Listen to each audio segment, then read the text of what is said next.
El capitán Bull, de Émile Zola. Hola, audiolector, audiolectora de Audiolecturas. Parece trabalengua.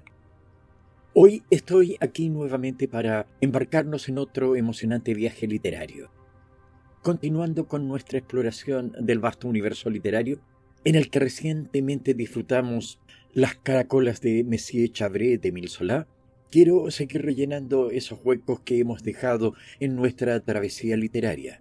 Mi compromiso es traerte toda la riqueza literaria que esté a mi alcance de los autores que he tenido el honor de leer en voz alta. En este canal hemos explorado varias de las obras más destacadas de Zola. Hemos viajado a través de las páginas de sus novelas, cuyas voces resuenan en nuestra mente. Zola es conocido por su enfoque en el naturalismo, un movimiento literario que buscaba retratar la vida y la sociedad de manera objetiva y sin adornos. Sus obras a menudo exploran temas como la lucha de clases, la injusticia social y las condiciones de vida de los menos privilegiados.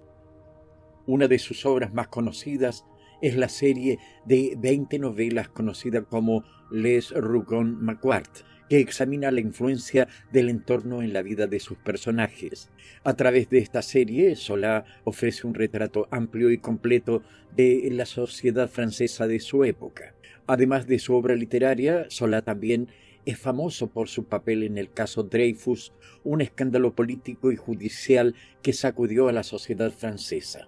Zola escribió la famosa carta Yo acuso, en la que denunciaba la injusticia y el antisemitismo que rodeaba el caso. Su valiente acto lo llevó a enfrentar la persecución y el exilio. En nuestro canal de audiolecturas también hemos explorado la vida y el legado de Émile Zola a través de una audiobiografía detallada que puedes encontrar en la sección Biografías desde la tumba. Esta sección está diseñada para arrojar luz sobre la vida y el impacto de los autores que han dejado una marca imborrable en la literatura. Pero nuestro compromiso no se detiene aquí. Mi deseo es seguir explorando y compartiendo toda la obra de Émile Zola, así como la de otros autores destacados. Quiero que sientas la misma pasión y emoción que yo al sumergirnos en cada página de sus libros y al descubrir la riqueza de sus historias. Tu tiempo sé que es valioso y agradezco sinceramente que seas parte de esta comunidad.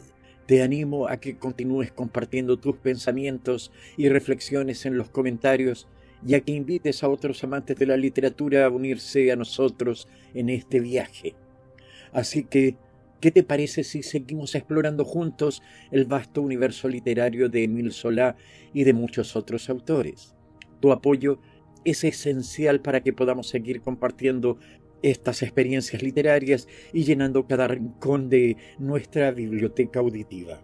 Te invito a que te suscribas si aún no lo has hecho, a que le des like a este video, a que comentes tus opiniones y sugerencias y, por supuesto, a que actives la campana de notificaciones para que no te pierdas ninguna de nuestras futuras aventuras literarias. Gracias por ser parte de Audiolecturas y por permitirme compartir contigo la belleza de la literatura.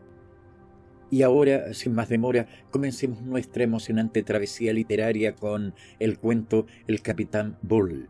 Te prometo que será otro viaje lleno de sorpresas, emociones y reflexiones. Capítulo 1. Ya eran las 9. La pequeña ciudad de Beauchamp acababa de meterse en la cama, muda y oscura, bajo la glacial lluvia de noviembre. En la calle de Recolets, una de las más estrechas y menos transitadas del barrio de Saint-Jean, una ventana seguía iluminada en el tercer piso de una vieja casa cuyos desvencijados canalones dejaban caer torrentes de agua. Madame Bull velaba junto a tocones de viña mientras su nieto Charles hacía los deberes bajo la pálida claridad de una lámpara. El apartamento, alquilado por 160 francos al año, se componía de 4 enormes habitaciones que nunca lograban calentar en invierno. Madame Bull ocupaba la más amplia. Su hijo, el capitán tesorero Bull, había elegido La habitación que daba a la calle, cerca del comedor, y el pequeño Charles, con su catre de hierro, se perdía al fondo de un inmenso salón cubierto de mohosas tapicerías que ya no se utilizaba como tal. Los escasos enseres del capitán y de su madre, muebles estilo imperio de caoba maciza, abollados y con los apliques de cobre arrancados tras los continuos cambios de guarnición, desaparecían bajo la alta techumbre de la cual se desprendía como una fina oscuridad pulverizada. Las baldosas, pintadas de un rojo frío y duro, helaban los pies. Entre las sillas tan solo había pequeñas alfombrillas raídas, tan desgastadas que tiritaban en medio de ese desierto barrido por todos los vientos que se filtraban por las puertas y las ventanas dislocadas. Cerca de la chimenea, Madame Bull se arrellanaba dentro de su sofá de terciopelo amarillo, observando ensimismada cómo se consumía el último tocón, con esa mirada fija y vacía de los ancianos perdidos en sus recuerdos. Era capaz de pasar así días enteros, con su figura desgarbada y su larga cara siempre seria, cuyos delgados labios jamás sonreían. Viuda de un coronel, fallecido en vísperas de ser nombrado general, madre de un capitán del que no se había separado ni siquiera durante sus campañas militares, mostraba una severidad castrense. Se había contagiado de las ideas de deber, honor y patriotismo que la hacían inflexible, como si se hubiera secado bajo la rudeza de la disciplina. Era raro que dejara escapar una queja. Cuando su hijo se quedó viudo, tras 5 años de matrimonio, aceptó por supuesto encargarse de la educación de Charles, labor que desempeñaba con la severidad de un sargento encargado de instruir a los reclutas. Vigilaba estrechamente al niño sin tolerarle ni un capricho ni una falta, obligándolo, si era necesario, a permanecer despierto hasta medianoche, velando ella también hasta que acabara todos sus deberes. Charles, de temperamento delicado, crecía descolorido bajo esta disciplina implacable, con su cara iluminada por 2 hermosos ojos, demasiado grandes y demasiado claros. En sus largos silencios una única idea fija rondaba a Madame Bull. Su hijo había traicionado sus esperanzas. Esto bastaba para mantenerla ocupada, rememorando su existencia desde el nacimiento del pequeño, que a sus ojos marcaba el momento álgido de la carrera de su hijo, en medio de toda suerte de pompa y gloria, hasta esta estrecha vida de garita, estos días tediosos e indistinguibles, este descalabro a un puesto de capitán tesorero del que jamás saldría, en el que se había apoltronado. Sin embargo, sus comienzos la habían henchido de orgullo. Durante unos instantes hasta había creído ver sus sueños realizados. Apenas había salido su hijo de la escuela de Saint-Cyr, tuvo la oportunidad de distinguirse en la batalla de Solferino, tomando junto a un puñado de hombres toda una batería enemiga. Fue condecorado. Los periódicos comentaron su heroísmo y era conocido como uno de los soldados más bravos del ejército. Pero, poco a poco, el héroe fue engordando, hundiéndose bajo su grasa, volviéndose espeso, feliz, relajado y cobarde. En 1870 tan solo era capitán. Capturado en la primera escaramuza, regresó furioso de Alemania, jurando que jamás volvería al campo de batalla, que era una estupidez. Pero como no podía abandonar el ejército, al carecer de oficio, logró el nombramiento de capitán tesorero. Un nicho, decía, donde al menos lo dejarían reventar tranquilo. Ese día Madame Bull sintió un gran desgarro en su interior. Era el final, y desde entonces nunca había abandonado su actitud severa, nunca había dejado de apretar los dientes. El viento barrió la calle de Recollets, una oleada de lluvia se abatió con rabia en las ventanas. La anciana alzó la mirada de la chimenea que se estaba extinguiendo, para asegurarse de que Charles no se hubiera dormido sobre su traducción en latín. Este niño, de 12 años, se había convertido en su última esperanza, a la que se aferraba en su tosuda obsesión por la gloria. Al comienzo lo detestaba con todo el odio que sentía hacia su madre, una pequeña obrera modosita, linda y delicada, que el capitán deseaba con locura y con la que cometió la estupidez de casarse, al no poder convertirla en su amante. Una vez muerta la madre, con el padre sumido en el vicio, Madame Bull había rehecho sus sueños con el pobre niño enfermizo, que apenas si lograba sacar adelante. Quería que fuera fuerte, que fuera el héroe que Bull se había negado a ser, y bajo su fría severidad observaba ansiosa cómo crecía, palpándole los miembros, infundiéndole coraje en la cabeza. Poco a poco, cegada por su pasión, creyó tener por fin delante de ella al hombre de la familia.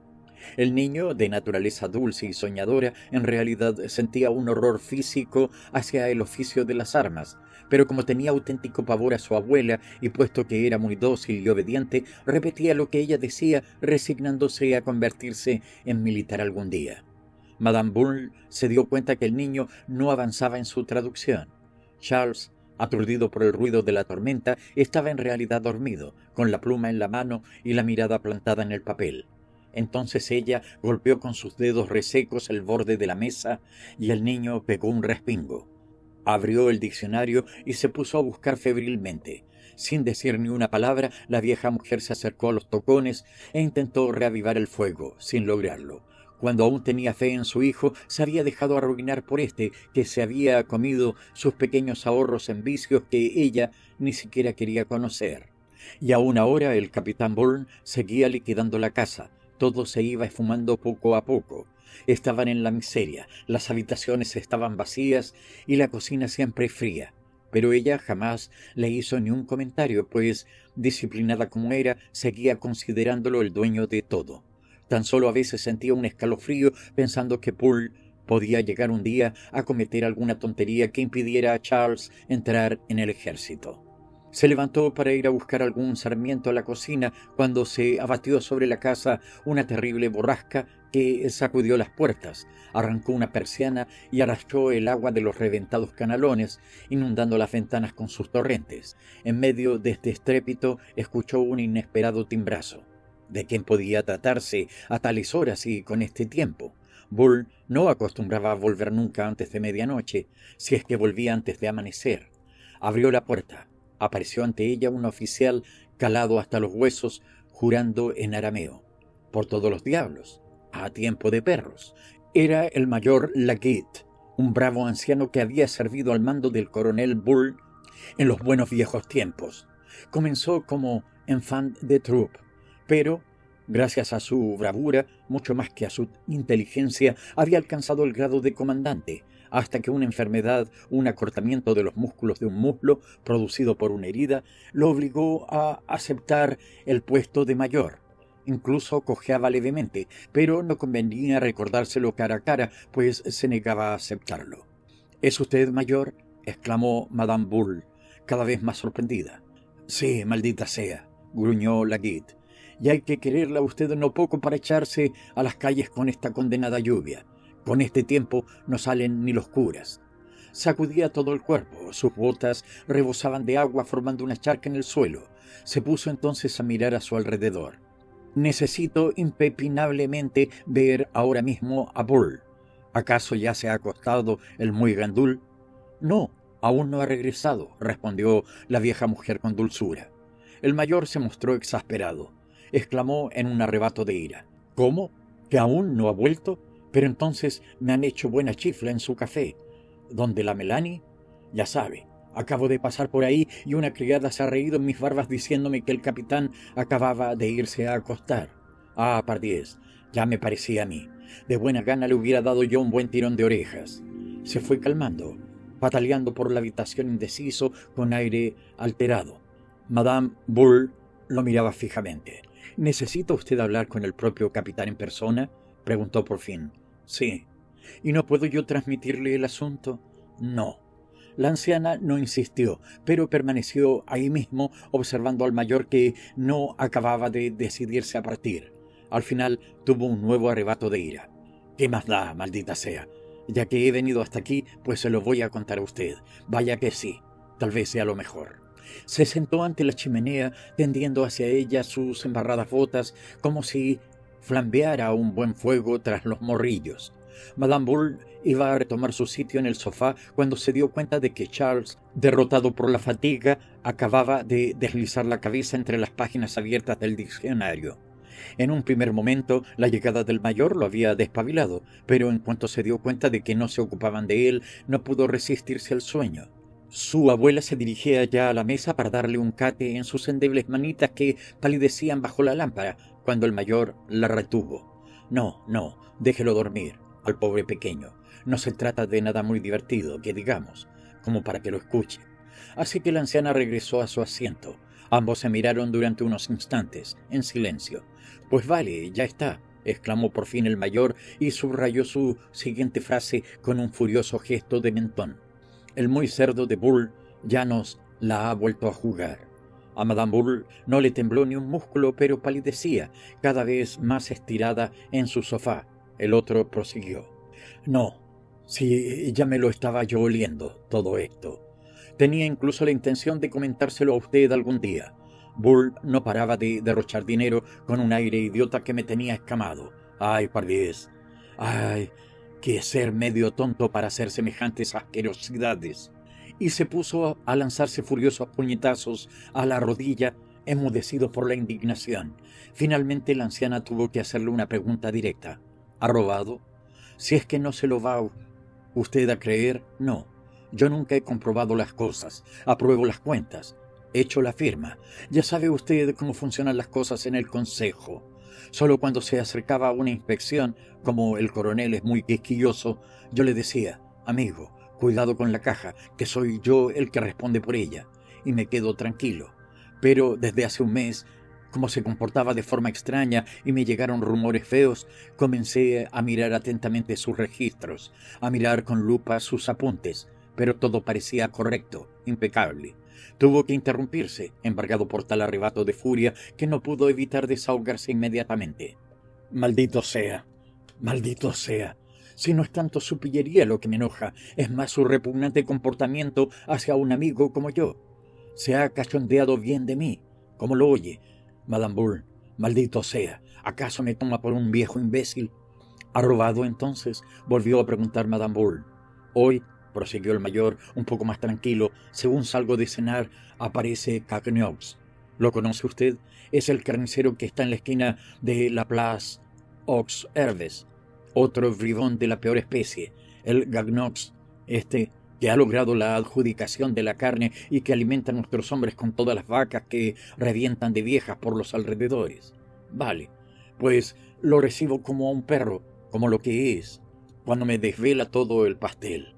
Ay, menudo tinglado, parece ser que Bull tan solo le pagaba anticipos, unos chanchullos de cuidado, un lío de cifras que ni el diablo las comprende.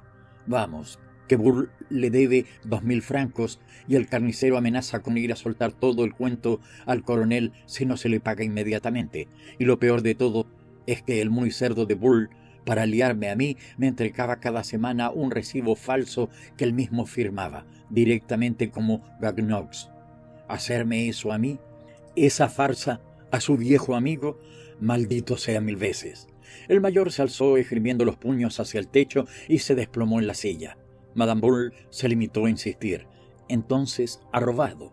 Tras lo cual, sin una sola palabra de reproche y condena hacia su hijo, añadió simplemente: «Pero no tenemos 2.000 francos. Como mucho tendremos 30 ahora mismo». «Me lo temía», dijo Laguitte. «Y adivine usted a dónde ha ido a parar todo el dinero». «Pues a la Melanie, una buena lianta que tiene a Bull medio atontado». «Ay, las mujeres. Le tengo bien dicho que van a acabar con él. No sé de qué manera está hecho el muy animal. Solo tiene 5 años menos que yo y sigue desatado.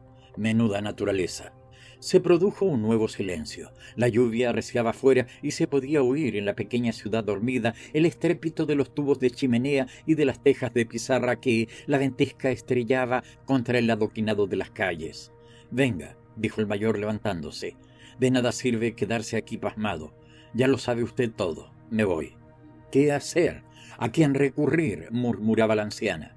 «No se desespere, ya se verá. Si yo tuviera 2.000 francos...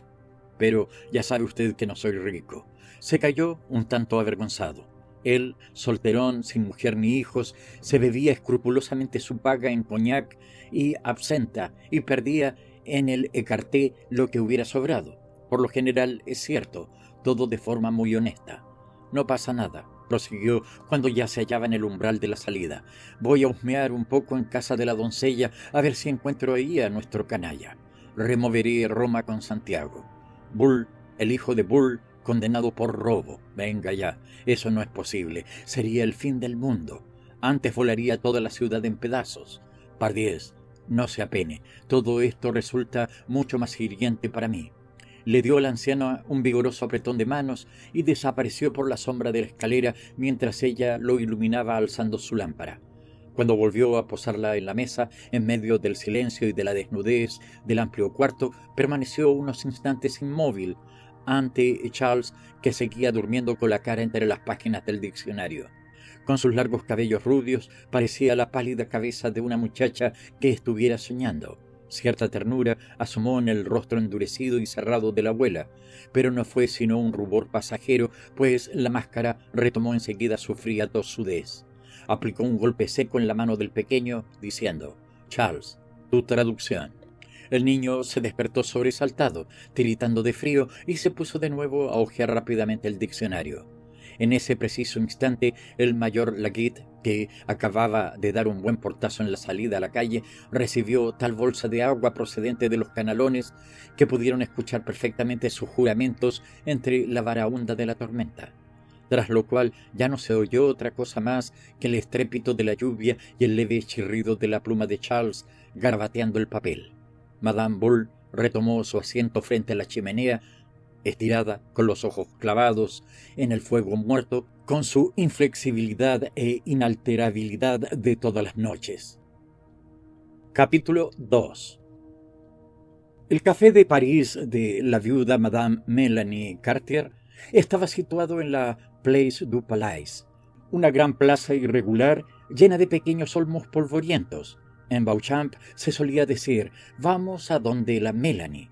Al final de la primera sala, bastante amplia, había otra sala que llamaban el diván, muy estrecha, con los muros flanqueados de banquetas de molesquín y 4 mesas de mármol en las esquinas. Allí era donde Madame Cartier, desertando de la barra, que dejaba a cargo de su criada Frosine, pasaba las soirées con algunos clientes habituales, los más íntimos, los que eran llamados en la ciudad los caballeretes del diván. Era algo que daba renombre. Los demás se dirigían a ellos con sonrisas llenas de desdén y de sorda envidia. Madame Cartier había enviudado a los 25 años. Su marido, un carpintero carretero, había dejado boquiabierta a toda la ciudad al hacerse cargo del café de París tras la muerte de un tío suyo. Un buen día volvió de Montpellier, a donde viajaba cada 6 meses para proveerse de licores, con Mélanie bajo el brazo. Estaba mejorando el negocio y junto a sus suministros se trajo igualmente una mujer a su gusto, seductora y que atrajera clientela. Nunca se supo de dónde la había sacado, pero en cualquier caso no se casó con ella hasta probarla durante 6 meses detrás de la barra. Las opiniones, sin embargo, estaban divididas en Beauchamp. Según unos, Mélanie era estupenda, según otros, era un gendarme. Era un mujerón, con las facciones acentuadas y un cabello fuerte que caía sobre sus cejas. Pero nadie podía negar su habilidad para enredar a los hombres. Tenía unos hermosos ojos de los que abusaba, plantándolos sobre sus caballeretes, que palidecían y se sentían más ligeros. Además, se decía que tenía un cuerpo soberbio, y eso gusta mucho en el Midi. Cartier murió de una manera un tanto extraña. Se rumoreó de una pelea entre esposos, de un absceso derivado de un puntapié propinado en el vientre. En cualquier caso, Mélanie se vio de repente en apuros, pues el café no prosperaba precisamente. El carretero se había bebido en absenta y jugado al billar el dinero heredado de su tío. Durante un tiempo pareció que se iba a ver obligada a venderlo, pero le gustaba la vida de café y el lugar parecía ideal para ser regentado por una dama. Tan solo le faltaba algunos parroquianos fieles. Que la gran sala estuviera siempre vacía no le importaba demasiado. Se limitó pues a empapelar el diván con papel blanco y dorado y a renovar el molesquín de sus banquetas. El primer parroquiano a quien dar compañía fue un boticario, al que siguieron un fabricante de fideos, un abogado y un magistrado jubilado.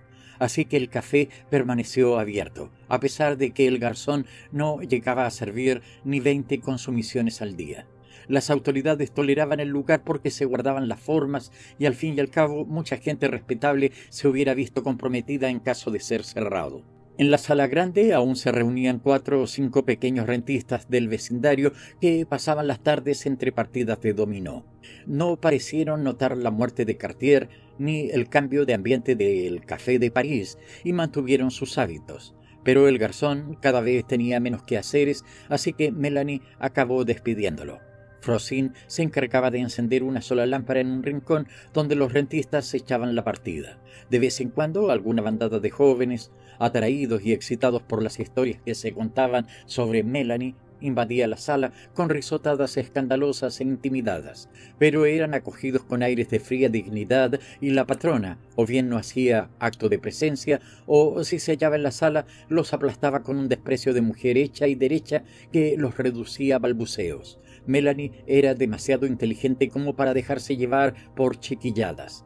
Mientras la sala grande permanecía sumida en la oscuridad, tan solo iluminada en el rincón donde los rentistas movían mecánicamente sus fichas de dominó, ella misma se ocupaba de servir a los caballeretes del diván, sin reparar en gentilezas, permitiéndose incluso, en las horas de mayor abandono, la libertad de apoyarse en el hombro de alguno de ellos para seguir con atención alguna jugada fina de écarté. Una tarde, estos caballeretes que finalmente se habían habituado a tolerarse entre ellos, tuvieron una desagradable sorpresa al hallar al capitán Bull instalado en el diván. Parece ser que había entrado casualmente por la mañana a tomarse un vermú y, estando solo con Melanie, se pusieron a charlar. Cuando volvió por la tarde, Frosine enseguida lo hizo pasar al diván. 2 días después, Bull ya era el dueño y señor del lugar, sin que por ello dejaran de asistir el boticario, el fabricante de fideos, el abogado o el viejo magistrado. El capitán, pequeño y ancho, adoraba a los mujerones. En el regimiento lo habían apodado alzafaldas, debido a su insaciable hambre de mujeres, a sus incontenibles apetitos que satisfacía en cualquier lugar y de cualquier forma, tanto más violenta cuanto más carne hubiera a la que hincarle el diente. Cuando los oficiales e incluso los simples soldados se topaban con un buen odre reventón de carne prieta, cuyos encantos desbordaban en rolliza grasa, exclamaban: «Ya estuviera cubierta de harapos o de terciopelo». Esta es para el condenado alzafaldas, y todas acababan pasando por sus manos. Por la noche, en los barracones, muchos predecían que algún día las mujeres lo reventarían, por lo que Melanie, con toda la lozanía de su cuerpo de mujer, se hizo totalmente con él, con un poder irresistible. Él se rindió y se abismó en ella. Al cabo de 15 días había caído en un atolondramiento de gordinflón enamorado que se vacía por dentro sin dejar por ello de estar inflado. Sus ojillos, perdidos en medio de su abotagado rostro, seguían a la viuda a todas partes con una mirada de perro apaleado. Este mujerón de fuerte pelambrera lo mantenía perdido en un continuo éxtasis. Por miedo a que lo pusieran a dieta, como él mismo decía, toleraba a los caballeretes del diván y entregaba hasta el último céntimo de su paga. Fue un sargento el que halló la expresión más acertada para describir la situación. Alzafaldas ha encontrado su agujero y ya no va a salir de ahí. Era un hombre enterrado. Ya eran casi las 10 cuando el mayor Laguet irrumpió furiosamente en el Café de París. Tras la puerta, violentamente batida de par en par, se pudo ver durante unos instantes la Place du Palais, oscura, convertida en un pantano de fango líquido en ebullición bajo la tremenda lluvia. El mayor, calado ya hasta los huesos, dejó tras de sí el rastro de un río según se dirigía al mostrador donde Frosine estaba leyendo una novela. «Mala, pécora», gritó. «¿Cómo te atreves a burlarte de un militar? Merecerías...» Y alzó la manaza, amagando un tortazo de los que tumbarían a un buey. La pequeña criada reculaba, aterrada, mientras los rentistas burgueses miraban boquiabiertos sin comprender nada. Pero el mayor no quiso entretenerse, empujó la puerta del diván y se dio de bruces con Bull y Melanie, justo cuando ésta se dedicaba a dar salameramente cucharaditas de ponche al capitán, como una gallina llenando el buche de su polluelo favorito. Esa noche tan solo se habían dejado caer por ahí el magistrado jubilado y el boticario, y ambos, poco animados, se habían retirado temprano. Así que Melanie, que necesitaba 300 francos para el día siguiente, aprovechaba la ocasión para ponerse mimosa. «Vamos a ver ese pico. Una por mamá, otra por papá. ¡Ah, que está rico, gordito!». El capitán, sonrosadote, respantigado con los ojos en blanco, chupaba la cucharilla con profundo deleite. «Maldita sea», berreó el mayor, plantado en el umbral. «Así que ahora te dedicas a esconderte tras las faldas. Me dicen que te has ido, me echan a la puerta y mientras tú estás aquí regodeándote. Burle se sobresaltó apartando el ponche. Melanie, con un gesto de irritación, se adelantó como para protegerlo con su cuerpo, pero Laguet clavó en ella su mirada con ese aire tranquilo y resuelto bien conocido por las mujeres cuando ven venir una bofetada. «Déjenos», dijo simplemente el mayor. Ella vaciló durante unos instantes, pero creyó sentir en su rostro la brisa de un tortazo, así que, pálida de rabia, fue a reunirse con Frosine en la barra. Cuando por fin se quedaron a solas, el mayor Laguet se plantó delante del capitán Bull con los brazos en jarra e inclinándose le gritó en plena cara: «¡Cerdo!». El capitán, desconcertado, quiso enfadarse, pero no le dio tiempo. «A callar. Qué buena me la has jugado, hacer esto a un amigo. Me has colado recibos falsos que bien podrían dar con nuestros huesos en galeras. ¿Te parece todo esto normal? ¿Te parece normal hacerme esta jugarreta a mí, que nos conocemos desde hace 30 años? Bull se desplomó en su silla con el rostro lívido. Un escalofrío febril estremecía todos sus miembros. El mayor prosiguió vociferando y descargando puñetazos en las mesas mientras daba vueltas por la sala. «Así que ahora te dedicas a sisar como un vulgar ratero de poca monta y todo por esta mulastra. Si todavía hubieras robado por tu madre sería otra cosa. Pero, demontre, lo que me saca realmente de quicio es que nos distraigas dinero para venir a traerlo a este cuchitril. Dime, ¿qué tienes en la mollera para liarte a tu edad con semejante sargentaza? Y no me mientas, que acabo de pillaros haciendo cochinaditas. Pues tú tampoco te quedas corto con tu vicio del juego», tartamudeó el capitán. «Sí, diablos, soy un podrido jugador», replicó el mayor, más furioso aún ante la impertinencia. «Yo me juego hasta los calcetines y no es precisamente algo que aporte gran gloria al ejército francés. Pero maldita sea, yo juego, no robo. Revienta tú, si es lo que quieres. Deja morir de hambre a tu vieja y al mocoso, pero respeta la caja y no metas en líos a tus amigos». Se calló. Bull mantenía la mirada fija con aspecto de imbécil. Durante un momento tan solo se oían los taconeos del mayor. «Y encima estás sin blanca», prosiguió este con enojo. «¿Qué te parecería verte rodeado de gendarmes? ¡Ay, cretino!». Por fin se calmó y lo levantó, tomándolo por la muñeca. «Venga, ven, hay que hacer algo inmediatamente. No quiero acostarme con todo esto rondándome la cabeza. Tengo una idea». En la sala grande, Melanie hablaba muy exaltada, aunque en voz baja, con su criada. Cuando vio salir a los dos hombres, se atrevió a acercarse para decirle a Bull con tono aflautado: «¿Cómo, capitán? ¿Ya nos deja usted?». «Sí, ya se va», respondió Laguet con brutalidad, «y estate segura que jamás volverá a poner los pies en tu sucio antro». La pequeña criada, asustada, tiró del vestido de su ama.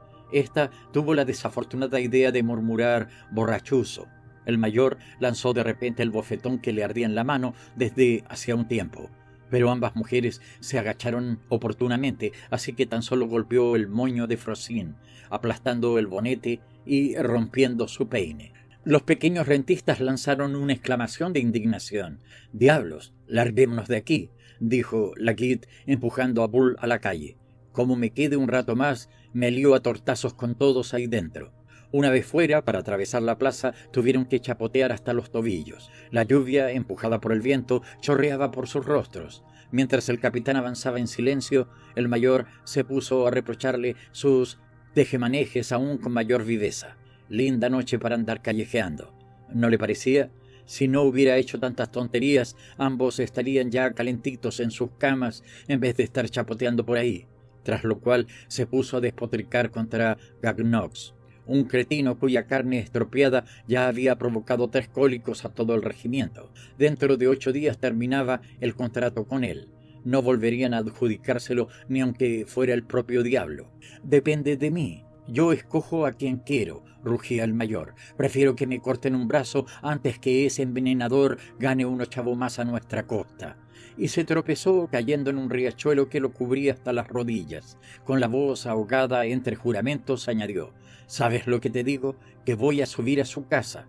Tú me esperas en la puerta, a ver si ese crápula tiene lo que hay que tener y todavía se atreve a ir mañana a hablar con el coronel como ha amenazado.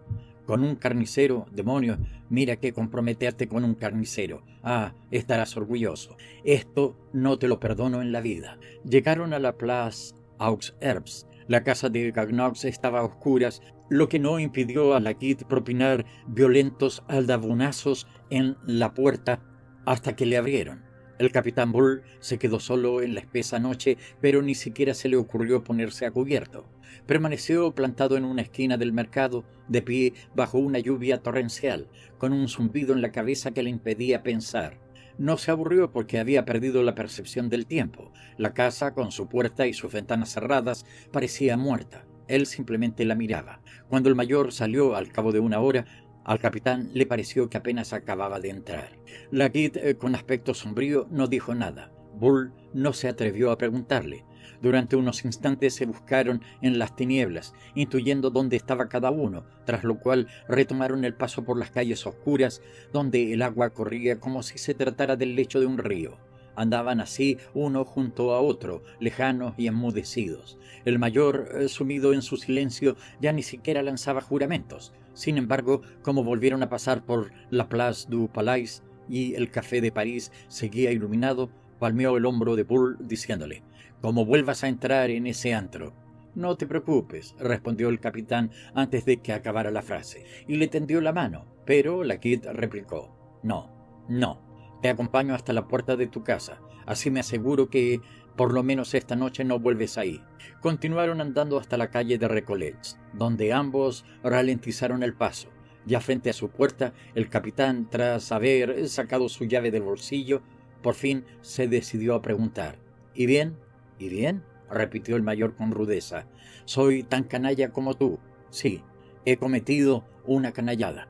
«Ay, maldita sea, vete al diablo. Nuestros soldados seguirán comiendo vaca podrida durante los próximos 3 meses. Y le explicó que Gagnox, el muy sinvergüenza, era un civilino que poco a poco se había llevado el gato al agua. No iba a ir a hablar con el coronel, incluso iba a perdonar los 2000 francos, sustituyendo los recibos falsos por verdaderos firmados por él, a cambio de que el mayor le garantizara la próxima adjudicación del suministro de carne. El asunto estaba cerrado. ¿Qué te parece?, lanzó Laguitte. «Ya tiene que ganar el muy canalla para soltarnos tan alegremente 2000 francos». Bull, mudo de emoción, había aferrado las manos del mayor. Tan solo fue capaz de balbucear unos confusos agradecimientos. La indecencia que acababa de cometer su amigo para salvarlo le había llegado al corazón. El mayor gruñó: «Es la primera vez que hago algo parecido, pero había que hacerlo. ¿Qué diablos? Mira que no tener ni 2000 francos ahorrados es para cogerle asco al juego y no volver a tocar ni una carta. Peor para mí, si es que no tengo ni dónde caerme muerto. Pero escucha, como vuelvas a hacer algo parecido, la próxima vez no te va a ayudar ni el propio Belcebú». El capitán lo abrazó y entró en su casa. El mayor permaneció un momento ante su puerta para asegurarse de que se acostara. Sonaron las 12 y la lluvia seguía barriendo la oscura ciudad, así que se dirigió dificultosamente hacia su casa. Estaba apenado por la suerte de sus hombres. Se detuvo para decir en alto, en un tono lleno de piadosa ternura: «Pobres diablos, van a tener que comer vaca reseca por 2000 francos». Capítulo 3. En el regimiento, la noticia cayó como una bomba. Alzafaldas había roto con la Mélanie. Al cabo de una semana, la cosa parecía comprobada e innegable. El capitán ya ni se asomaba por el Café de París. Se decía que el boticario había ocupado su sitio aún caliente, para mayor desgracia del viejo magistrado. Y lo que aún resultaba más increíble, el capitán Bull vivía enclaustrado en la calle de Recolets. Efectivamente, se recogía pronto y pasaba las veladas junto a la chimenea tomando la lección al pequeño Charles. Su madre, que no le había insinuado ni una palabra sobre sus tejemanejes con Gagnox, mantenía ante él su severa rigidez, pero sus miradas decían que lo creía curado. 15 días después, el mayor Laguitte se hizo invitar a cenar. Se sentía algo incómodo ante la idea de volver a encontrarse con Bull. No tanto por él mismo, sino más bien por el propio capitán, pues temía despertar en él malos recuerdos. Sin embargo, puesto que Bull parecía reformado, quería darle un buen apretón de manos y tomar algo juntos. Era algo que le apetecía hacer. Bull estaba en su habitación cuando llegó Laguitte. Fue Madame Bull la que lo recibió. Tras decir que venía a probar la sopa, añadió en voz baja: «¿Y? ¿Todo bien?», respondió la anciana. «Nada sospechoso, nada en absoluto. Se acuesta a las 9, nunca se ausenta y parece feliz». «Ah, diantre, qué bien», exclamó el mayor. «Ya sabía yo que bastaba con un buen empellón. Todavía le queda corazón al muy bruto». Cuando Bull apareció, le apretó las manos hasta casi hacerle daño. Ante la chimenea, antes de ir a la mesa, charlaron tranquilamente, ponderando las plácidas alegrías hogareñas. El capitán aseguraba que no cambiaba su casa ni por un reino. Una vez que se había quitado los tirantes, puesto las pantuflas y tendido en su sofá. El mayor asentía examinándolo detenidamente. Sin duda, la vida decente no lo ayudaba precisamente a adelgazar, pues estaba aún más inflado, con los ojos hinchados y los labios reventones. Hablaba como medio adormilado, bien aposentado en sus carnes, repitiendo: «No hay como la vida en familia. Ah, la vida en familia». «Eso está muy bien», dijo el mayor, inquieto al verlo tan apoltronado, «pero tampoco exageremos. Haz un poco de ejercicio, déjate caer de vez en cuando por algún café». «¿Un café? ¿A qué fin? Aquí tengo todo lo que necesito. No, yo prefiero quedarme en mi casita». Mientras Charles recogía sus libros, entró una criada para poner la mesa, lo que sorprendió a Laguitte. «Vaya, ¿ha cogido usted a alguien?», preguntó a Madame Bull. «No me ha quedado otra», respondió ésta, suspirando. «Mis piernas ya no me aguantan y la casa estaba patas arriba. Por suerte, el viejo Cabrol me ha confiado a su hija». «¿Conoce usted a Cabrol? ¿Ese viejito que se encarga de barrer el mercado?». «No sabía qué hacer con Rose. La estoy enseñando un poco de cocina». La criada salió. «¿Qué edad tiene?», preguntó el mayor. «Apenas 17 años. Es tonta y sucia, pero se conforma con 10 francos al mes y no come más que sopas». Cuando Rose regresó con un montón de platos, Laguitte, que no solía fijarse demasiado en las muchachas, la siguió sin embargo con la mirada, sorprendido de ver a una tan poco agraciada. Era pequeña, muy oscura, ligeramente jorobada, su cara era un tanto simiesca, con la nariz aplastada, una boca enorme y unas rendijas donde brillaban unos ojillos verduzcos. Una amplia riñonada y sus largos brazos le daban un aspecto muy sólido. Según volvió a salir por la sal y la pimienta, Laguitte, animado, exclamó: «Pardiez, menudo adefesio». «Va», murmuró Bull distraídamente, «es muy dispuesta, hace todo lo que le pidas. Para lo que tiene que hacer es suficiente». La cena fue un éxito. Hubo puchero y ragú de cordero. Le pidieron a Charles que contara historietas de su colegio. Madame Bull, para demostrar lo encantador que era, le hizo varias preguntas. «¿No es cierto que quiere ser militar?». Una sonrisa se dibujaba en sus pálidos labios cuando el pequeño respondía con la sumisión asustadiza de un perrillo amaestrado: «Sí, abuela». El capitán, con los codos plantados en la mesa, mascaba pausadamente, absorto. El calor ascendía. La única lámpara que iluminaba la mesa dejaba los rincones de la amplia sala sumidos en una vaga oscuridad. Flotaba un espeso bienestar, una intimidad de personillas poco afortunadas que no cambiaban de plato todos los días y que una fuente llena de natillas servidas en el último momento resultaba suficiente para colmar de felicidad. Rose, cuyos fuertes pisotones ponían la mesa en danza mientras se afanaba detrás de los comensales, aún no había abierto la boca hasta que se plantó cerca del capitán y le preguntó con un tono ronco: «¿Monsieur va a querer queso?». «¿Eh? ¿Cómo?». Bull pegó un respingo. «Ah, sí, queso, pero coge bien el plato». Cortó un trozo de queso de Gruyère mientras la muchacha, ahí plantada, lo contemplaba desde sus rendijas. Laguitte se reía. Desde el comienzo de la cena, Rose le parecía una gran fuente de diversión. Bajó el tono de voz para susurrarle al capitán al oído: «No, en serio, es pasmosa. Esa nariz y esa boca son lo nunca visto. Un día tienes que llevarla al coronel para que la vea un rato. Eso lo distraerá un poco». Su fealdad despertaba en él un entusiasmo paternal. Quería verla más de cerca. «Oye, hijita, y yo también quiero queso». Se acercó con el plato y el mayor, con el cuchillo plantado en el gruyère, se extasiaba contemplándola, lanzado risillas al descubrir que una de las aletas de su nariz era más grande que la otra. Rose, imperturbable, se dejaba observar a la espera de que el invitado terminara de reírse. Recogió la mesa y desapareció. El capitán se quedó enseguida dormido, cerca de la chimenea, mientras el mayor y Madame Bourne charlaban. Charles había retomado sus deberes. Flotaba una enorme paz por toda la sala. Esa paz de las familias burguesas bien avenidas reunidas en torno al fuego. A las 9, Bull se despertó bostezando y declaró que iba a acostarse. Se disculpó, pero, muy a su pesar, los ojos se le cerraban. Cuando el mayor ya marchaba, media hora después, Madame Bourne buscó en vano a Rose para que lo acompañara con una lámpara hacia la salida, pero debía ya de haber subido a su habitación. Una auténtica gallina la muchacha, que podía estar 12 horas roncando a pierna suelta. «No moleste a nadie», dijo la Guide, ya en el rellano. «No es que mis piernas sean mejores que la suya, pero con el pasamanos no me romperé nada. En fin, estimada madame, estoy feliz. Por fin se han acabado sus penurias. He estudiado detenidamente a Bull y le aseguro que no oculta ninguna triquiñuela. Diantre, ya era hora que se liberara de la falda. Cada vez iba a peor». El mayor se marchó encantado. Un hogar de gente decente con los muros de cristal donde no había manera de ocultar cochinadas. De todo el encuentro, en el fondo, lo que más le gustaba era que ya no tendría que verificar las cuentas del capitán. No había nada que lo fastidiara tanto como el papeleo. En la medida en que Bull volviera a ser de confianza, él podría dedicarse a fumar sus pipas y a firmar papeles con los ojos cerrados, a pesar de lo cual aún mantuvo un ojo abierto durante un tiempo.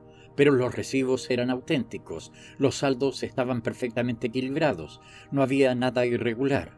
Al cabo de un mes ya se dedicaba tan solo a hojear rápidamente los recibos y a comprobar los saldos finales, como siempre había hecho. Pero una mañana, de repente, su mirada se detuvo en una suma, no por desconfianza, sino porque estaba encendiéndose la pipa. Se percató que el total había sido forzado en 13 francos para equilibrar el saldo, y no se trataba de un error de transcripción de cifras, pues las cotejó con los recibos. Le dio mala espina, pero no le dijo nada a Bull, sino que se propuso repasar las sumas. A la semana siguiente, nuevo error, 19 francos de menos. Esta vez la inquietud lo asaltó. Se encerró con las cuentas y dedicó toda una agónica mañana a rehacerlo todo, recalculando todas las sumas, sudando la gota gorda, lanzando terribles juramentos, con la cabeza a reventar de números, y a cada nueva suma constataba el miserable siseo de unos pocos francos, 10 aquí, 8 allá, 11 acullá. En las últimas operaciones, menos aún, 3 o 4 francos. En una de ellas incluso Burle había distraído tan solo 1 franco y 50 céntimos. Desde hacía 2 meses el capitán se dedicaba, pues, a roer miguitas de la caja. Cotejando fechas, el mayor dedujo que la celebrada reunión tan solo lo había refrenado durante apenas 8 días. Este descubrimiento fue la gota que colmó el vaso. «Mil diablos endemoniados», vociferaba solo, descargando puñetazos sobre las cuentas. «Esto es aún más asqueroso. Los de los recibos falsos de Gagnox por lo menos tenían su audacia, pero esto, de Montre, es más bajo que una criada sisando 2 céntimos de la compra. Mira que dedicarse a arañar las cuentas, para embolsarse 1,5 francos, para 10. ¿Dónde queda tu orgullo, miserable? Hubiera preferido que te llevaras la caja entera y que te la fundieras en una noche de juerga con actrices». El siseo de poca monta le resultaba aún más indignante. También estaba furioso por haber sido burlado de nuevo por un medio tan simple y tonto como el falsear las cuentas. Se levantó y estuvo 1 hora dando vueltas en su gabinete, sin saber qué hacer, lanzando voces. «Esto ya es definitivo. Es un hombre acabado. Hay que hacer algo». Aunque le pegara un buen susto cada mañana, eso no iba a evitar que luego por la tarde se embolsara una monedita de 3 francos. Pero diablos, ¿qué hace con ese dinero? Si ya no sale, se acuesta a las 9 y todo parece tan decente y tranquilo en su casa. ¿Acaso el muy cerdo tiene nuevos vicios desconocidos?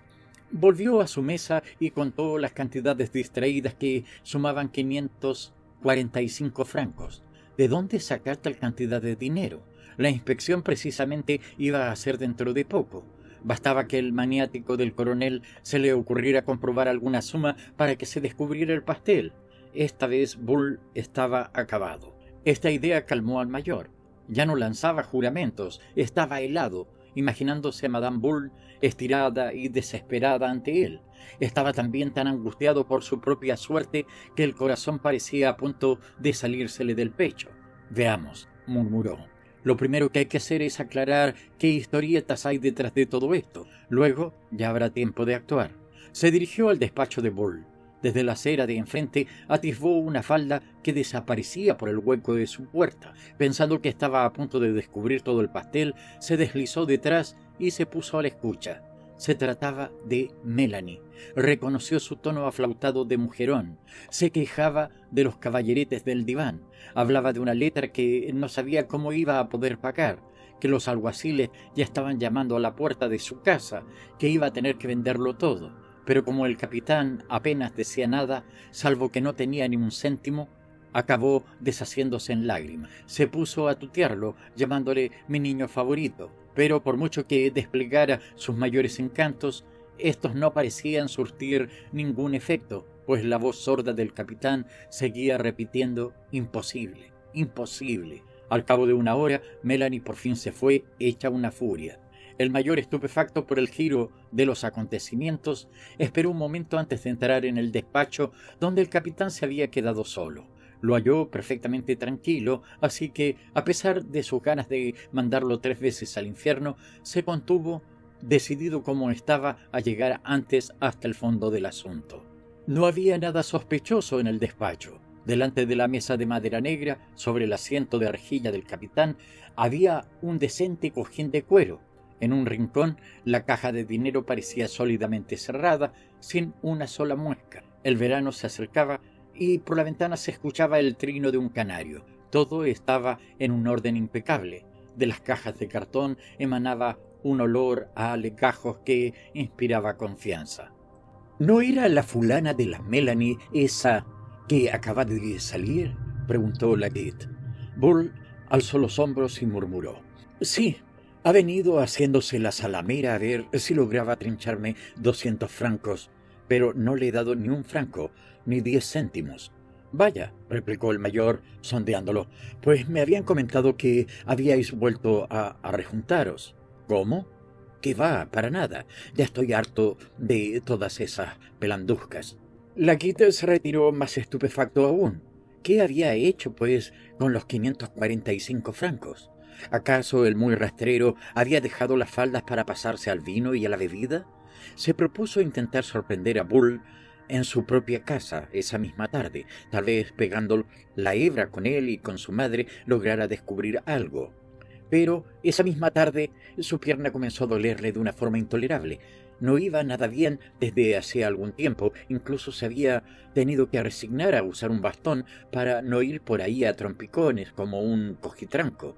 Pero el bastón lo desesperaba. Solía decir con rabia contenida que ya era un inválido. A pesar de todo, juntó toda su fuerza de voluntad, se levantó del sofá y se puso en manos de su bastón para arrastrarse por la oscura noche hasta la calle de Recollets. Sonaron las 9 cuando llegó.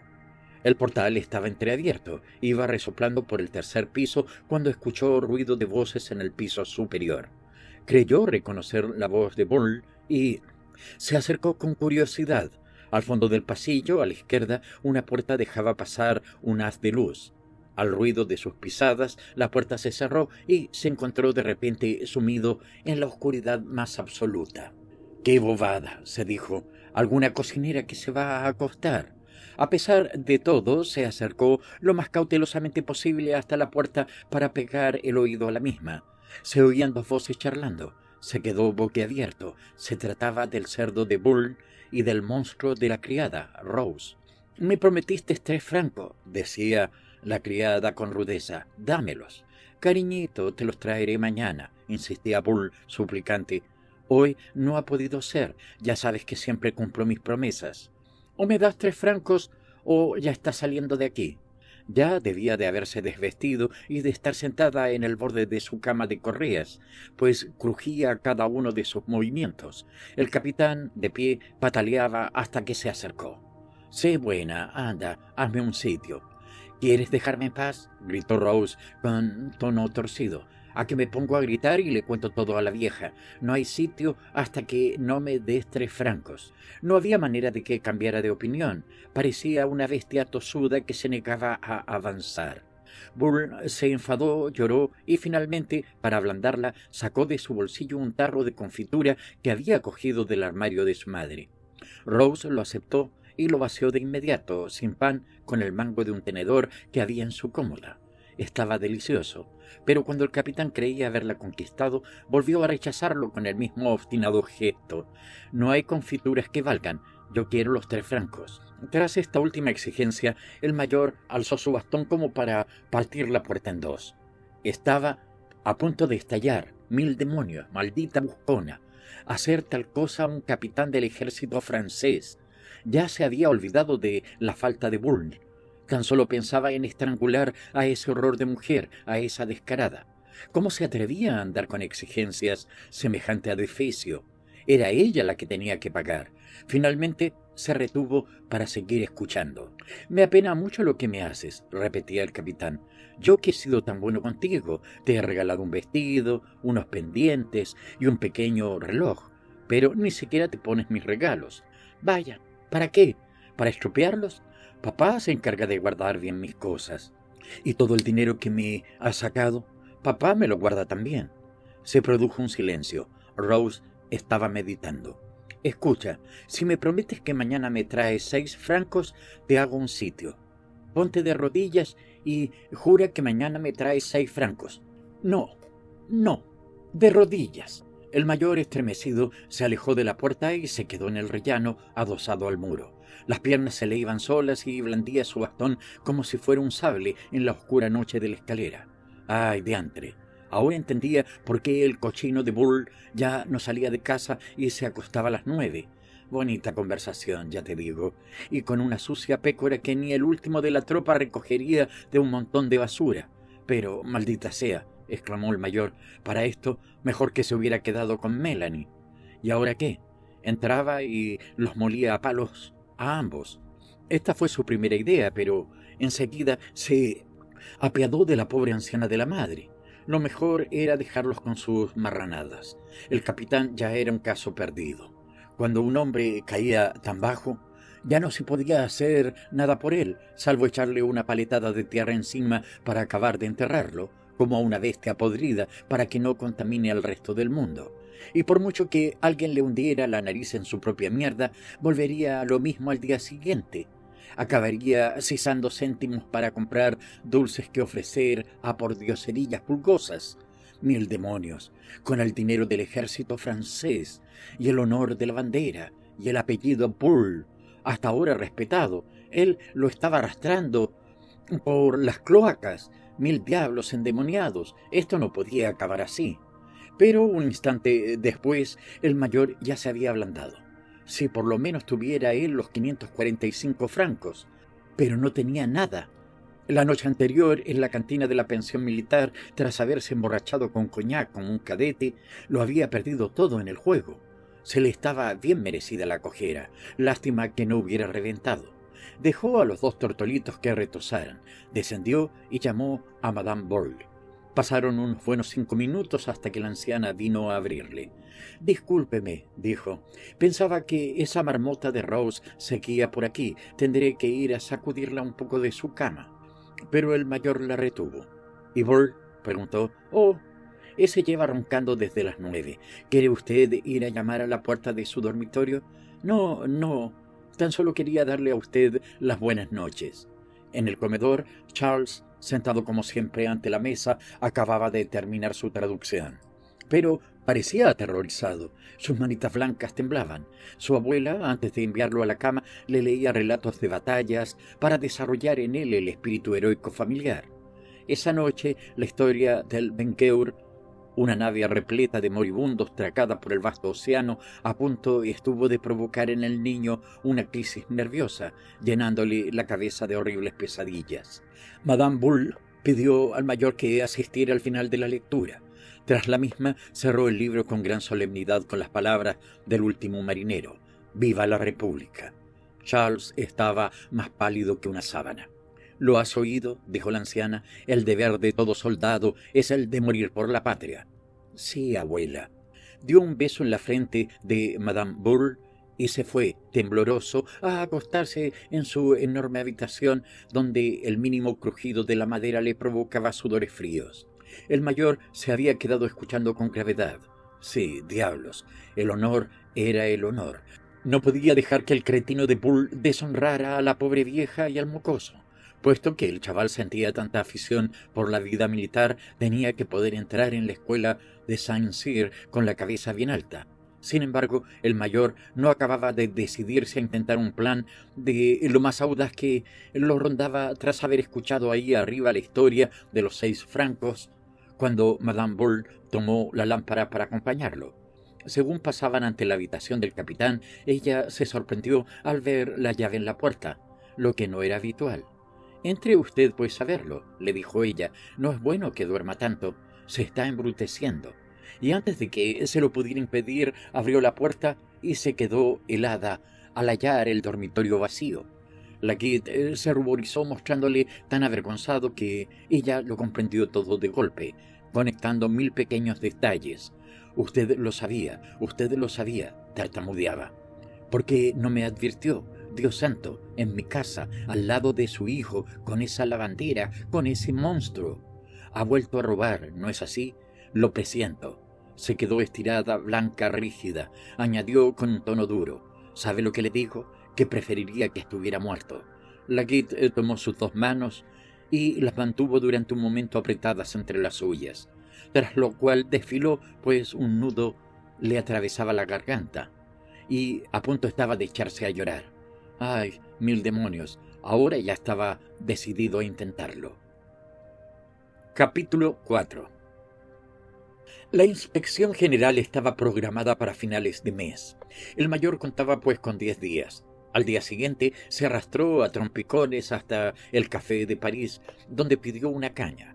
Melanie palideció al verlo y Frosine se resignó a servirle la cerveza con miedo a recibir una bofetada.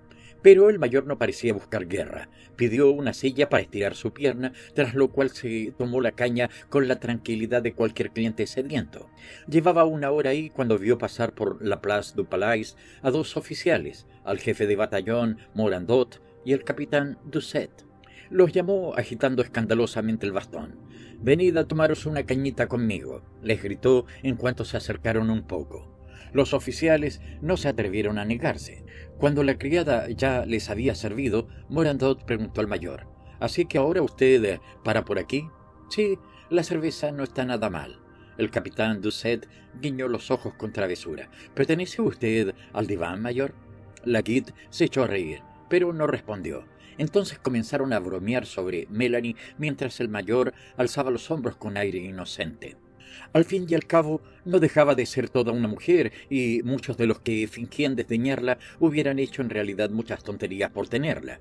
El mayor se giró hacia la barra y con tono de buen chico dijo: «Madame, más cañas». Melanie estaba tan sorprendida que se levantó para servirles ella misma las cervezas. Cuando ya estaba ante la mesa, el mayor la retuvo. Incluso se permitió la libertad de darle unas palmaditas en una mano que ella había posado en el respaldo de una silla. Acostumbrada como estaba a las carantoñas y caricias, se puso salamea, pensando que el viejo escombro, como acostumbraba a llamarlo con Frosine, ya chocheaba. Doucet y Morandot no paraban de intercambiar miradas. ¿Será posible? El bueno del mayor había ocupado el lugar de alzafaldas. ¡Ah, caramba! Lo que se iban a reír en el regimiento. De repente, Laguitte, que a través de la puerta abierta vigilaba de refilón la Place du Palais, exclamó: «Mirad, ahí va Bourle». «Sí, es su hora», dijo Frosine, acercándose ella también. «El capitán pasa por ahí todas las tardes, al salir de la oficina». El mayor, a pesar de su pierna, se levantó, tropezó con varias sillas y gritó: Bourle, ven para acá, tómate a una cañita, hombre». El capitán, estupefacto, incapaz de comprender qué podía hacer Laguitte en el café de Melanie con Doucet y Morandot, se dirigió hacia allá mecánicamente. Acababan de derrumbársele un montón de ideas hechas. Se detuvo en el umbral aún dubitativo. «Otra caña», pidió el mayor, y girándose: «¿Qué te pasa? Entra, pues, y siéntate, que no te vamos a comer». Cuando el capitán se sentó, se produjo un momento de incomodidad general. Melanie trajo la caña con un ligero temblor en las manos, torturada por el continuo temor a que se produjera una escena que supusiera el cierre del local. Ahora la galantería del mayor la inquietaba. Trató de esquivar la invitación a tomar algo con los caballeros, pero el mayor, como si fuera el dueño de la casa, ya había pedido un anisete a Frosín y Melanie se vio obligada a sentarse entre él y el capitán. Repetía de forma tajante: ante todo, respeto a las damas. Seamos caballeros franceses, pardiez. A la salud de madame. Bull, con los ojos clavados en su jarra, mostraba una sonrisa forzada. Los otros dos oficiales, superados por la situación, intentaron irse.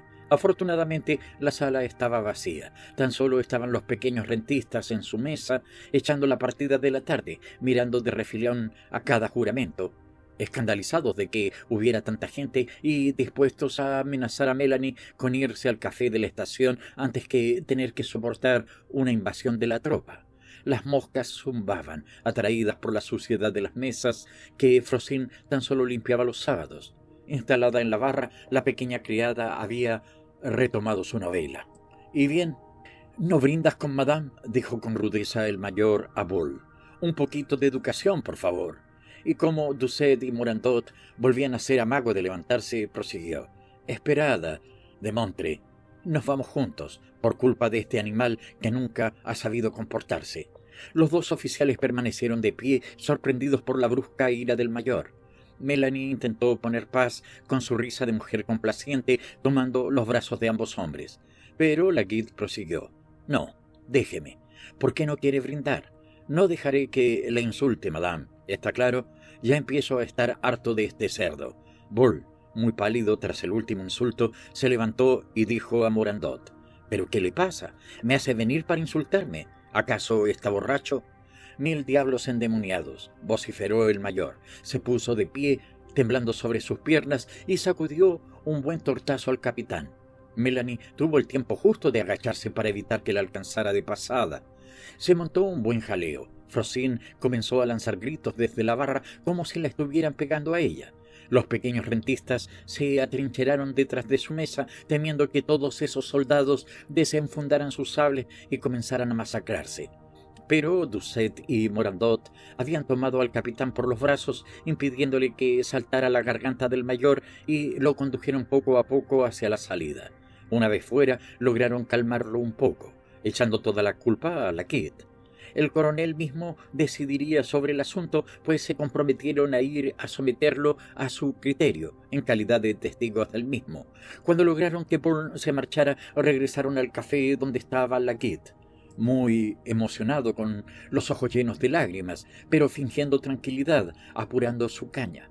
—Escuche, mayor —dijo el jefe de batallón—, lo que acaba de hacer está muy mal. El capitán no tiene su mismo rango, por lo que sabe que no le permitirán batirse en duelo con usted. —Bueno, eso ya lo veremos —respondió el mayor—. Pero, ¿qué le ha hecho a usted? Ni siquiera ha dicho nada. Dos viejos camaradas. Es absurdo. El mayor hizo un gesto vago. ¿Qué más da? Me irrita. No pudieron sacarle más información. Jamás se supo nada más sobre los motivos, pero no por ello el escándalo fue menos enorme. En suma, todo el regimiento acabó opinando que la Melanie, enrabietada por haber sido abandonada por el capitán, había hecho que el mayor lo abofeteara, pues también había caído bajo sus garras y debía de haberle contado historietas abominables sobre Bull. ¿Quién lo hubiera dicho de ese pellejo de la Kid, que siempre decía horrores de las mujeres? Y ahora era él el que había caído. A pesar del alzamiento general contra Melanie, el suceso en realidad la hizo más popular y fascinante que nunca, temida y deseada a la vez, de manera que sus negocios comenzaron a ir viento en popa. Al día siguiente el coronel convocó al mayor y al capitán. Los sermoneó con dureza, reprochándoles por deshonrar al ejército al frecuentar tugurios infames. ¿Cómo resolver el entuerto, puesto que no podía autorizarlos a batirse en duelo?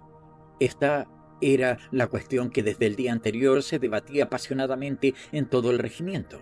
Unas simples excusas parecían inaceptables debido al tortazo. Sin embargo, puesto que la Guide apenas se tenía en pie por su cojera, Se pensaba que tal vez se impusiera una reconciliación si el coronel así lo exigía. Veamos, prosiguió el coronel, ¿me aceptan ustedes como árbitro? Perdón, mi coronel, interrumpió el mayor, vengo a traer mi dimisión. Hela aquí. Esto lo soluciona todo. Fije usted el día del duelo. Bull lo miró estupefacto. Por su parte, el coronel se creyó en el deber de realizar algunas observaciones. Esta determinación que usted toma es muy grave, mayor. No le quedan más que 2 años para su retiro. Pero de nuevo Leggett lo interrumpió diciendo con rudeza: eso es asunto mío. Indudablemente, pues vale, voy a tramitar su dimisión y en cuanto sea aceptada, fijaré un día para el duelo. Este desenlace dejó a todo el regimiento patidifuso. ¿Qué pasaba por la cabeza del diablo del mayor como para querer rebanarse el cuello con su viejo camarada Bull? Así que se volvió a hablar de Melanie y de su imponente atractivo femenino. Todos los oficiales fantaseaban ahora con ella, encendidos ante la idea de que debía de estar muy bien para lograr que un viejo duro de pelar como Leggett se embalara así por ella. El jefe de batallón, Morandot, coincidió con el mayor y no le ocultó sus inquietudes. Si no moría en el encuentro, ¿cómo iba a vivir? Pues carecía de fortuna y la pensión por la cruz de oficial y el dinero de su jubilación, reducido a la mitad, apenas le alcanzarían para comer. Mientras Morandot hablaba de esta guisa, Leggett mantenía sus grandes ojos abiertos y plantados en el vacío, sumido en su muda tosudez de cráneo estrecho. Cuando el otro le preguntó sobre su odio contra Bull, repitió su frase acompañada de un gesto vago: me irrita. ¿Qué más da? Cada mañana, en la cantina de la pensión de oficiales, la primera pregunta siempre era: ¿y bien? ¿No ha llegado ya esa dimisión? Había gran expectativa en torno al duelo. Se debatía especialmente sobre su posible desenlace. La mayor parte pensaba que Leggett sería ensartado en apenas 3 segundos, pues resultaba absurdo pretender batirse a su edad con una pierna paralizada que no le permitiría ni lanzarse en ataque. Pero otros hacían un gesto con la cabeza. Ciertamente, Leggett nunca había sido ningún prodigio de inteligencia. Era incluso famoso desde hacía 2 décadas por su estupidez, pero eso no quitaba que antaño fuera uno de los mejores espadachines del regimiento. Habiendo comenzado su carrera como enfant de troupe, había logrado ganarse sus galones de jefe de batallón gracias a su bravura de hombre de sangre caliente que desdeñaba cualquier peligro. Bull, muy al contrario, era un espadachín mediocre y tenía fama de cobarde. En fin, todo estaba por ver. La emoción iba aumentando, pues la maldita dimisión no acababa de llegar. El que estaba más inquieto, más alterado, era sin duda el propio mayor. Habían pasado ya 8 días. La inspección general iba a comenzar pasado mañana, y seguía sin llegar nada. Temblaba solo ante la idea de haber abofeteado a su viejo amigo y de haber presentado su dimisión para nada, sin lograr retrasar el escándalo ni un minuto. Si moría en manos de Bull, se libraría de tener que asistir al lamentable asunto, y si era él el que mataba a Bull, como esperaba, taparían el escándalo enseguida, salvaría así el honor del ejército, y el pequeño podría ingresar en Saint-Cyr. Pero, diablos, esos chupatintas del ministerio tenían que despabilarse un poco. El mayor ya no podía tenerse quieto, podía vérsele rondando por correos, acechando a las cartas, interrogando al personal de guardia del coronel. Ya no dormía, todo le daba igual, se desesperaba sobre su bastón, cojeaba horriblemente. En víspera de la inspección iba de nuevo a visitar al coronel cuando se quedó paralizado al ver, a tan solo unos pasos, a Madame Bull, que llevaba a Charles al colegio. No la había vuelto a ver y ella, por su parte, se había enclaustrado en su casa. Sintió un vahido y se apartó a un lado de la acera para dejársela entera a ella. Ninguno de los dos se saludó, lo que hizo que el niño lo mirara con ojos llenos de sorpresa. Madame Bull, fría, altiva, rozó al mayor sin inmutarse. Él, cuando ya se alejaban, los miraba con una mezcla de aturdimiento y de enternecimiento. «Diablos, ya no soy nada», gruñó, tragándose las lágrimas. Según iba a entrar en el despacho del coronel, un capitán le dijo: «Pues bien, ya está. El papel acaba de llegar». «Ah», murmuró él muy pálido, y volvía a ver a la anciana alejándose con el niño cogido de la mano con su implacable rigidez. Diantre, y pensar que llevaba 8 días esperando tan ardientemente la llegada de ese trozo de papel y que ahora le revolvía por dentro todas las entrañas. El duelo tuvo lugar a la mañana del día siguiente, en el patio del cuartel, detrás de un murete. Corría un aire vivificador bajo un reluciente sol. Casi tuvieron que llevar en brazos a la Kidd. Llegó apoyándose en el hombro de uno de sus testigos y en su bastón. Bull, con el rostro inflado y amarillento, parecía dormir de pie, como quien no ha pecado ojo durante la noche de bodas. Nadie intercambió ni una palabra. Todos querían que el asunto terminara cuanto antes. Fue el capitán Doucet, uno de los testigos, el que dio la señal de comienzo. Retrocedió y dijo: «Caballeros, adelante». Bull atacó enseguida con la idea de tantear a la Kidd y saber qué esperar de la situación. Desde hacía 10 días este asunto se había convertido en una pesadilla absurda para él. Estaba casi totalmente perdido. Algún atisbo de sospecha lo rondaba a veces, pero lo descartaba enseguida con un escalofrío, pues era a la muerte a lo que se enfrentaba y se negaba a creer que un amigo pudiera jugarle esta mala pasada para intentar arreglarlo todo. Por otro lado, la horrible cojera de la Kidd le daba un poco de aliento. Lo heriría en el hombro y asunto terminado.